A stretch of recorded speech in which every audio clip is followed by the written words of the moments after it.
ചങ്ങാതിക്കൊരു തൈ.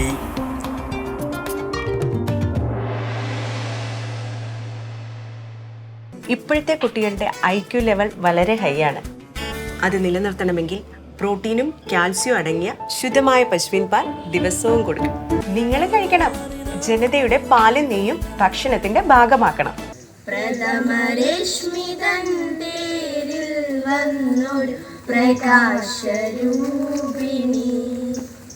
സൗഹൃദം വളരട്ടെ മഹാവൃക്ഷമായി എന്ന സന്ദേശമുയർത്തി ആഗസ്റ്റ് 3 ലോക സൗഹൃദ ദിനത്തിന്റെ ഭാഗമായി പയ്യന്നൂർ നഗരസഭയുടെ നേതൃത്വത്തിൽ നടന്ന ചങ്ങാതിക്കൊരു തൈ ജനകീയ വൃക്ഷവൽക്കരണ ക്യാമ്പയിൻ പയ്യന്നൂർ നഗരസഭാതല പരിപാടി അന്നൂർ UP സ്കൂളിൽ വെച്ച് നടന്നു. 764 വിദ്യാർത്ഥികൾ ഫലവൃക്ഷത്തൈകളും ചെടികളും കൊണ്ടുവന്ന് കൈമാറിയ പരിപാടിയുടെ നഗരസഭാതല ഉദ്ഘാടനം ചെയർപേഴ്സൺ KV ലളിത നിർവഹിച്ചു. ഏറെ മാതൃകാപരമായിട്ടുള്ള ഒരു പ്രവർത്തനമാണ് നമ്മുടെ ഈ വിദ്യാലയത്തിൽ ഇന്ന് നടക്കുന്നത്.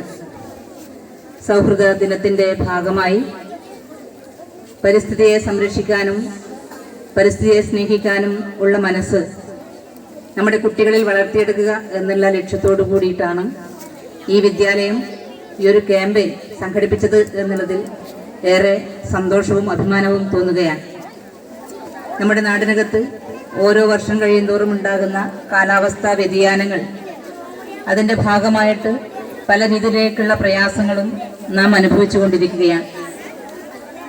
വേനൽക്കാലം വരുമ്പോൾ അതികഠിനമായിട്ടുള്ള ചൂടും അതുപോലെ തന്നെ കൊടിയ വരൾച്ചയും ഒക്കെ അനുഭവപ്പെടുന്നതിൻ്റെ ഭാഗമായിട്ട് കുടിവെള്ളം കിട്ടാനില്ലാത്ത സ്ഥിതിയിലേക്ക് നമ്മുടെ നാട് നീങ്ങുന്ന ഒരു സാഹചര്യം. മഴക്കാലമാണെങ്കിൽ വളരെ നേരത്തെ വരികയും പ്രളയം ഉണ്ടാകുന്ന നിലയിലേക്കുള്ള അതികഠിനമായിട്ടുള്ള നിലയിലേക്ക് വലിയ തോതിലേക്കുള്ള മഴ ഉണ്ടാകുകയും ചെയ്യുന്ന ഒരു പ്രതിഭാസം. സാധാരണ രീതിയിൽ പഴയ കാലത്തൊന്നും ഇത്തരത്തിലുള്ള പ്രശ്നങ്ങളൊന്നും നമ്മുടെ നാട്ടിൽ ഉണ്ടായിരുന്നില്ല. നമ്മുടെ സ്വാർത്ഥ താല്പര്യങ്ങൾക്ക് വേണ്ടി പ്രകൃതിയെ വലിയ തോതിൽ ചൂഷണം ചെയ്യുകയും നിലങ്ങളെല്ലാം നികത്തപ്പെടുകയും കുന്നുകളെല്ലാം ഇടിച്ചു താഴ്ത്തുകയും ഒക്കെ ചെയ്യുന്ന പ്രവണതകൾ നമ്മുടെ നാടിനകത്തെ മരങ്ങളെല്ലാം വെട്ടിമാറ്റുകയും അതിൻ്റെ ഭാഗമായിട്ട് വലിയ വലിയ ഫ്ലാറ്റുകളും മറ്റു കെട്ടിട സമുച്ചയങ്ങളും ഒക്കെ വരുമ്പോൾ ഒരു മരം മുറിക്കുമ്പോൾ പകരം ഒരു മരം നടണം എന്നുള്ള ഒരു ബോധ്യം നമുക്കില്ലാതെ പോവുകയും ചെയ്യുന്നതിൻ്റെ ഒക്കെ ഭാഗമായിട്ടാണ് വലിയ തോതിലേക്കുള്ള കാലാവസ്ഥാ വ്യതിയാനങ്ങളും പ്രകൃതിക്ഷോഭങ്ങളും ഒക്കെ തന്നെ ഉണ്ടാകാൻ ഇടയാകുന്നത്. അത് ഈ ഒരു ചടങ്ങ് ഉദ്ഘാടനം ചെയ്യപ്പെടുകയാണ്. ഈ ഒരു മാതൃകാപരമായിട്ടുള്ള ചടങ്ങിൽ പങ്കെടുത്തുകൊണ്ടിരിക്കുന്ന മുഴുവൻ ആളുകളെയും ഒരിക്കൽ കൂടി അഭിവാദ്യം ചെയ്തുകൊണ്ട് ഈ ചടങ്ങ് ഉദ്ഘാടനം ചെയ്ത് അറിയിച്ചുകൊണ്ട് ഞാൻ എൻ്റെ വാക്കുകൾ നിർത്തുന്നു. നന്ദി, നമസ്കാരം. വിദ്യാഭ്യാസ standing committee chairman TP Sameera അധ്യക്ഷത വഹിച്ചു.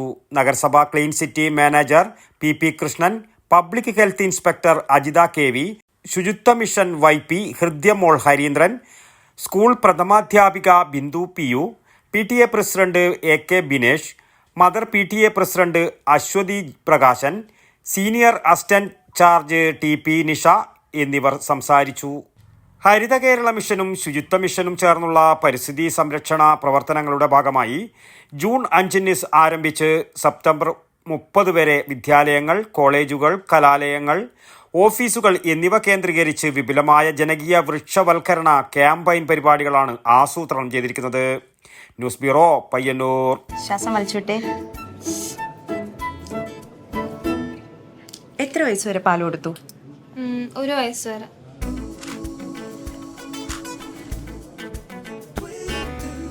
കണ്ടില്ലേ, ഇപ്പോഴത്തെ കുട്ടികളുടെ IQ ലെവൽ വളരെ ഹൈ ആണ്. അത് നിലനിർത്തണമെങ്കിൽ പ്രോട്ടീനും കാൽസ്യവും അടങ്ങിയ ശുദ്ധമായ പശുവിൻ പാൽ ദിവസവും കൊടുക്കും.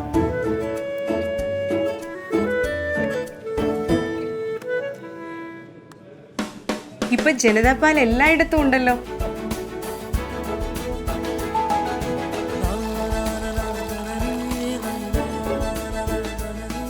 നിങ്ങൾ കഴിക്കണം. ജനതയുടെ പാലും നെയ്യും ഭക്ഷണത്തിന്റെ ഭാഗമാക്കണം. ആരോഗ്യമുള്ളവർക്കേ നാളെയുള്ളൂ.